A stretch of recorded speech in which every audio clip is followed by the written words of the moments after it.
కానీ నువ్వు చెప్పిన మాట విను. నేను చెప్పిన మాట వింటానులే. నువ్వు చాలా పనులు ఉన్నాయి నీకు. నాకు పెళ్లి లేవు కదా, అందుకే ఫంక్షన్ చేసుకుని మ్యారేజ్ చేసుకుంటాను ఇంటికాడ. ఎవరు చేస్తారు నీ ఫంక్షన్? ఎవరు చేస్తారు నీ మ్యారేజ్? ఎవరు చేస్తారు?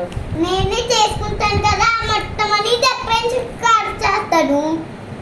ఇంకా ఈరోజు రమ్య బర్త్డే కదా మొన్న, అంటే ఫంక్షన్ బెలూన్స్ ఊదేసి ఇంకా ఇంకా లైట్లు పెట్టి అంటే. నువ్వు స్కూల్కి వెళ్ళి చదువుకుంటావా లేకపోతే పెళ్లి చేసుకుని అత్తారింటికి వెళ్ళిపోతావా చెప్పు? మరి పెళ్లి చేసుకునే అంటాను స్కూల్కి వెళ్ళవా? పెళ్లి చేసుకుంటే పని మనిషిలాగా వండేడతావా అందరికీ? అందరూ బిర్యానీ అవన్నీ తెచ్చి ఇక్కడే పెడతారు. రోజు ఏం తయారు? పెళ్ళి అయిన తర్వాత ఒక నెల పెట్టేస్తారు అంతే. అందరూ ఒక నెల అందరూ పెడతారు. నువ్వే చేసి పెట్టాలి అందరికీ. నాకు ఇంకా పనులు లేవు. నువ్వు చాలా పనులు ఉంటాయి నీకు. నాకు ఉంటాయిలే, నా పనులు నేను చేసుకుంటాలే. మరి మా ఫ్రెండ్స్ వాళ్ళకి బర్త్డే కదా, మా రమ్యకి బర్త్డే లేదు కదా, అందుకే ఫంక్షన్ చేయాలి. ఫంక్షన్ చేస్తే మన దగ్గర డబ్బులు ఎక్కడి? మరి మిద్దె బర్త్డే అయిపోయింది కదా, నా బర్త్డే అయిపోయింది, రమ్యకి బర్త్డే అవ్వలేదు కదా, అందుకే పొద్దున్న లేచి అప్పుడు మొత్తం తినేసి ఫంక్షన్ చేస్తే హ్యాపీ బర్త్డే కేక్ తెస్తాను నేను. ఎక్కడికి తెస్తావు? ఈ పిల్లని బేకరీ షాప్లు ఇచ్చేసి బావా కేక్ కట్టుకురాలి రమ్యకి. కేక్ తెచ్చి పెట్టు. నేను బేకరీ షాప్లు ఇచ్చేస్తే వాడు కేక్ ఇస్తాడు. ఊరికే ఎందుకు ఇస్తాడు కేకు? మరి డాడీ నేను కేక్ తెచ్చి రమ్యకి చూపించి. మా దగ్గర డబ్బులు లేవు కదా, మరి నిన్ను బేకరీ వాడికి ఇచ్చేస్తాము. కాదు, నా దగ్గర డబ్బులు ఉంటాయి కానీ ఇదిగో డబ్బులు ఉంటాయి దీంట్లో తెచ్చి అప్పుడు అంటే మా రమ్యకు బర్త్డే అని చెప్తాను. రమ్యకు బర్త్డే ఎందుకు? రమ్యకు బర్త్డే నువ్వు ఇచ్చే డబ్బులకి ఏం కేక్ రాదు అక్కడ. వస్తుంది చెప్తే అందరు కాట్లేదామన్నా నా బర్త్డే కాబట్టి కేక్ తెచ్చేదాన్ని. అవును. అవునా? మరి పెళ్లి చేసుకుని వెళ్ళిపోతా. మరి వెళ్ళిపోండి, మీ ఇద్దరు వెళ్ళిపోండి. మీ అక్క చెల్లెలు ఇద్దరు పెళ్లి చేసుకుని వెళ్ళిపోండి. చాలా సరదాగా ఉంది.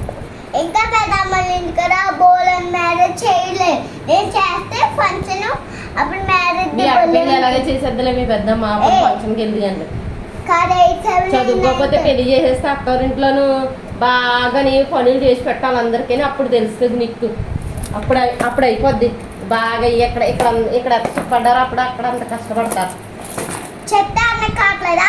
నేను చదువుకున్న దాన్ని ఎంత కష్టపడుతున్నాను ఇక్కడ. ఇంట్లో పని అది ఇది నీ గురించి అన్ని సాక్రిఫైస్ చేసావు. లేకపోతే హ్యాపీగా ఉద్యోగం చేసుకునేదాన్ని. నేను పెళ్లి చేసుకుని వెళ్ళిపోతాను. వెళ్ళిపో, నేను ఉద్యోగానికి పోతాను, నువ్వు పెళ్లి చేసుకుని పో. ఇంకా చాలా పనులు ఉంటాయి నీకు. ఇంకా ఇల్లంతా పని చేసి కిటికీలన్నీ కలర్ చేయాలి. ఎందుకు కిటికీలన్నీ కలర్ చేయడానికి? ఇదేం మన ఓన్ హౌస్ ఏం కాదు, రెంటెడ్ హౌస్. రెంటెడ్ హౌస్ కాదు, కొట్టిల్లు మొత్తం అన్ని కొట్టిల్లే. మనకు కొత్తిల్లు లేదు కదా, దేవుడిని అడగాలి కదా కొత్తిల్లు ఇమ్మని. ఇదే కొట్టిల్లు కదా, ఇది ఇదేంటి మరి కొట్టిల్లు కాదు. ఇది కాదు, ఇది వాళ్ళది రెంటెడ్ ఓనర్స్ కాదు. ఎవరే? చిన్న అక్కది.